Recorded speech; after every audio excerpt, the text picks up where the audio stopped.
intermittent fasting. You may have heard of it before and the many benefits, though there are different types of intermittent fasting, and the one I'm going to talk about today, namely time-restricted eating, may be the easiest one of them all. It may help in losing that excess fat without counting calories, as well as improving blood pressure and insulin sensitivity. And that's huge because low insulin sensitivity, or rather insulin resistance, has been linked with pretty much all the chronic diseases out there. So how does time-restricted eating work and what can we expect? That's what we'll talk about in this video.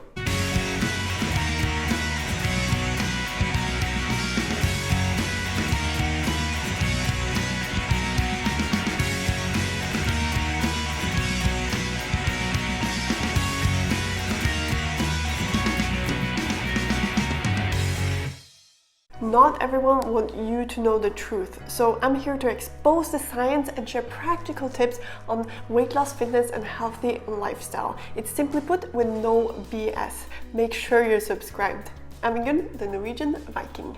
Now, time-restricted eating may be the easiest type of intermittent fasting of them all because you do not need to count calories and you don't even need to go 24 hours without eating as with some other intermittent fasting types. So, what is it exactly? Well, it's about restricting the time period or the window of time during the day that you eat. For instance, some people eat as soon as they wake up, and the last thing that they eat, maybe a snack, may be consumed right before going to bed. So some people have an eating window of 15-16 hours per day. Time-restricted eating means that we limit that time period. So either by postponing the first meal of the day or by making sure we do not eat anything after a certain time during the day, or both. I'll talk about specific examples of how that can look later in this video. Though first, let's look at why and how limiting when we eat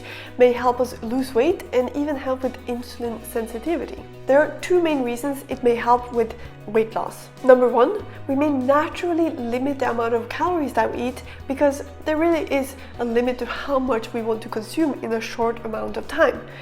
This effect, though, is probably bigger the shorter the eating window is. Number two, it limits the amount of time that we have elevated insulin levels. Insulin is a hormone that we secrete as a response to consuming food. Now, one of insulin's jobs is to signal to fat cells to go into fat storing mode. So our fat cells may start storing energy from the food that we just consumed in our fat cells, so our fat cells start to grow. Insulin also signals to our fat cells to not release fat to be burned as fuel. So while insulin is present, it can be difficult to burn fat as fuel, meaning it can be difficult to lose weight. So one of the ways that intermittent fasting can help is to increase the amount of time that insulin is not present because we're not consuming food, so that our fat cells can start releasing fat to be burned as fuel again, so that we can lose more weight. Now, there is a way around this where we can basically tell our fat cells to ignore insulin for a while, so that even after eating, while insulin is still present, we may still burn fat as fuel. This is very cool, and it has to do with the type of fats that we consume, and I'll be talking more about that in a different video.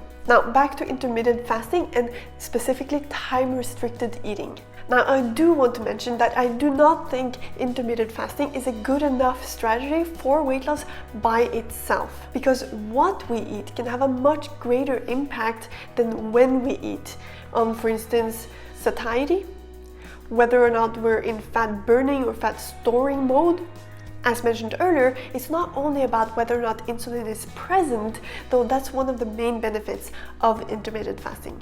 And what we eat has a much bigger impact on our health in general. The quality of the food is very important. A lot of things may simply fall into place by just fixing the quality of the food. Even so, I do believe intermittent fasting can be a great tool also due to other different benefits that it can provide. We'll talk about that shortly. Now, when it comes to time-restricted eating and weight loss, there hasn't really been that many studies on this specifically. Time-restricted eating has been studied when it comes to religious fasts, though I do not believe this is the best thing to compare it with, because I believe people may change what they eat during that time, as well as eating during non-normal hours. So the effects of fasting itself and the way most people would do it may not be best studied this way. Now, one recent study from September 2020 summarized previous human trials of time-restricted eating when it comes to weight loss. One of those studies found that having an eating window of 10 hours each day for 16 weeks resulted in an average of 3.6% weight loss in overweight adults. They ended up eating about 20% fewer calories without counting calories. Another study with an eating window of 8 hours for 12 weeks resulted in a 2.6% weight loss in obese adults. And another study with a 10-hour eating window for 12 weeks resulted in 3% weight loss in people with metabolic syndrome. Now, the study from September 2020 looked to see if there would be a difference in weight loss as well as other markers with respect to whether or not the eating window was 4 or 6 hours. And they found that the two groups had very similar results. When it came to weight loss, they lost about 3.2%. Now, each of these studies have flaws, though it does illustrate that it is possible to lose weight with time-restricted eating. Maybe more importantly, however, time-restricted eating may also help improve insulin sensitivity. For instance, the last study that I mentioned found that it improved fasting insulin and insulin sensitivity. Now, insulin sensitivity is very important. Having low insulin sensitivity may lead to insulin resistance, which is linked to pretty much all the chronic diseases out there. Insulin resistance is where our cells stop listening to insulin, and in response, our body starts producing more and more insulin. This can lead to type 2 diabetes and possibly a host of other diseases as well. It's important to note that this is pathological insulin resistance, which is different from what I talked about earlier, where I said that we can get our fat cells to ignore insulin for a while. Those are two different things. Now, there are different theories as to how we become insulin resistant. I won't go into detail about that here, though when it comes to intermittent fasting, one of the great benefits can be that we can have lower insulin resistance and increased insulin sensitivity. Insulin sensitivity often improves when people lose weight. So one study specifically set out to figure out if insulin sensitivity as well as other markers improved during intermittent fasting regardless of weight loss. The way they did that was to intentionally give the participants in the study, which were pre-diabetic men, enough food to maintain their weight so that they would not lose weight during this time-restricted eating. So the goal was for them to not lose weight but still see if time-restricted eating had any other benefits. And what they found was that a 6-hour eating window before 3 p.m. improved insulin levels and sensitivity and lowered blood pressure. So not only may time-restricted eating help us lose weight, it may also help improve insulin sensitivity and possibly even lower blood pressure. Now let's look at some specific examples of what time-restricted eating can look like in practice. First, though, I would very much appreciate if you click that subscribe button and turn on notifications so that you'll be notified when the next video comes out. And also remember to follow me on Instagram at VikingIngun. Now, one way to do intermittent fasting is to simply skip breakfast, so that the first thing that you eat in a day is only at, let's say, maybe midday. Now, most people have heard that breakfast is the most important meal of the day, and even in order to lose weight, it's very important to eat breakfast. Well, that's a myth that I have debunked in a video specifically about breakfast and weight loss. You can check it out, it's linked in the description of this video. In short though, eating breakfast is certainly not required in order to lose weight, and it may even lead to the opposite, namely weight gain. Now, of course, if you do not want to skip breakfast, or you feel like you can't skip breakfast, there are other ways to do intermittent fasting. For instance, you can make sure you do not eat any food after, let's say, 8 p.m. or maybe even 6 p.m. if you want to extend that period where you're fasting.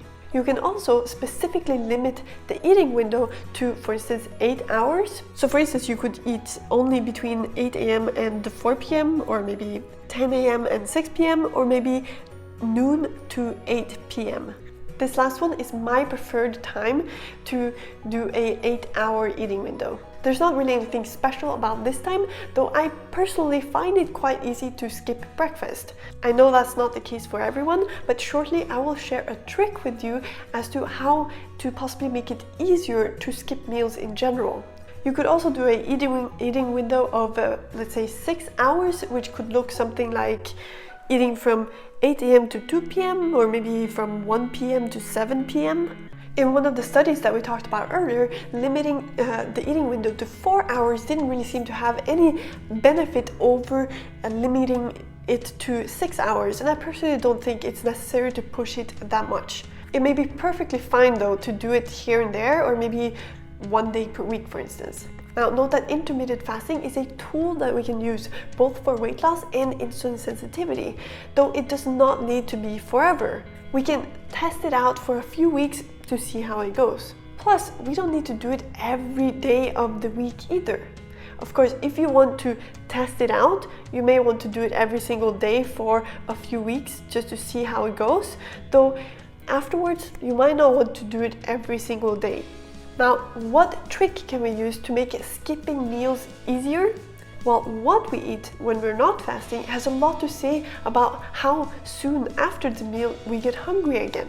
So what I do is that I make sure my meals are high in protein, have the right types of fat, and if you still think saturated fat is bad for us, then I suggest you check out my video specifically about saturated fat, the saturated fat myth. Plus, I make sure to eat nutrient-dense, bioavailable foods, meaning animal foods.